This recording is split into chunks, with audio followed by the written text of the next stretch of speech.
Hey folks, I'm Alex Wiss, head of Lovelytics Labs, and I'm here today to talk a little bit about how we at Lovelytics are using some of the more modern, cutting-edge tools and technologies as part of Databricks like Agent Bricks in order to solve some of our clients' more pressing real-world challenges using data and AI. Something we're seeing a lot with our energy and utility clients is this grid modernization journey. There's a number of challenges in that industry right now around aging infrastructure, aging energy grid infrastructure, increased demand due in no small part due to AI itself and data centers, as well as increasing severe weather. And so there's a need to use data and AI to more efficiently maintain the existing grid while also trying to effectively prioritize where we can modernize. Something we've built in order to support that is Gridlytics AI, which is our it's a compound system, including a Databricks AI dashboard that or Databricks apps dashboard that you're seeing here, that helps to consolidate a lot of the outputs of our risk scoring models, AI agents, etc., into a single pane of glass for that use case. What I'm looking at right now is our system risk dashboard. That is going to show across the different operating companies or opcos, basically subsidiaries a utility company might have, what are the risks plaguing each of them. So I can see here that CP&L, that operating company, has a higher risk score than others, and I already have some AI analysis to give me an idea of what might be driving that, but I can also dig in a little bit based on this investigate button. So I'll go ahead and click investigate. What that's going to do is it's going to pre-populate context based on the UI that I'm looking at into Griddy, which is our AI assistant for grid modernization. So you'll see it's starting to digest that problem. It's going to start looking about data and risk factors and things like that. Griddy is built on Agent Bricks. So behind the scenes, it's actually using an AI agent supervisor, a multi-agent supervisor, I should say, and then a number of other Databricks tools like Genie Spaces, tools in Unity Catalog. I can actually just pop over real quick to see exactly what is going on there. A knowledge assistant, which is going to have some information around standard operating procedure, etc., as well as tools to be able to actually take action, right, and create work orders. Something great about Agent Bricks is the ability to one, improve the quality, right? So I can actually, kind of use these labeling sessions and provide feedback and guidelines to that agent directly in the UI.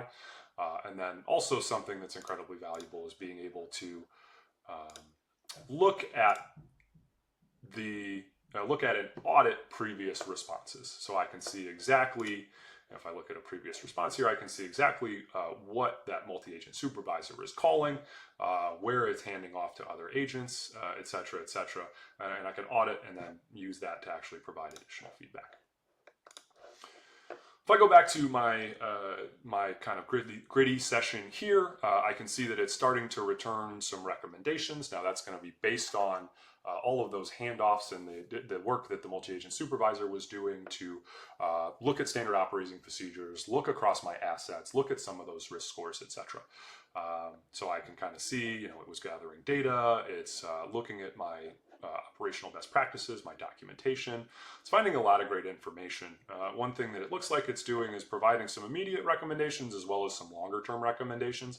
Now, I have at least one critical feeder here that it looks like I can take action on. So let's submit a work order for that critical feeder. And what that's actually going to do is it is going to, well, first we've trained it to try to optimize work orders, right? So it's going to look at existing work orders and see if there's already a team that has the relevant skills and tools in the area anytime soon in order to decrease the number of maintenance trips that we have to take, which is great. And then it's going to actually submit a work order that is going to be submitted back to that operational work management system. So I think one of the keys here is we want to go from insights to investigation to actually taking action, right? We want to do more than just use AI to kind of provide recommendations. If we can actually have it take the action with some human supervision, that's exactly what we're going to do. So we're just going to tell it to create the work order. It looks like it found that team 1 was already in the area on November 2nd. That's perfect. It's October 30th. So we're going to get that resolved in short order. And you can see that it's providing information and even providing some recommendations about how to handle that based on our documentation, which is great. just a quick example there of how we're using Agent Bricks in order to solve a problem in the energy and utility space, but there are a number of different use cases that we're using these sort of approaches to in energy and utilities. Please don't hesitate to reach out to Giacomo Listi for any more information there, or to see Gridlytics. And then we're also using similar approaches across industries. So please don't hesitate to reach out to myself, Alex Wiss, in order to see how we're doing more of that. Thanks.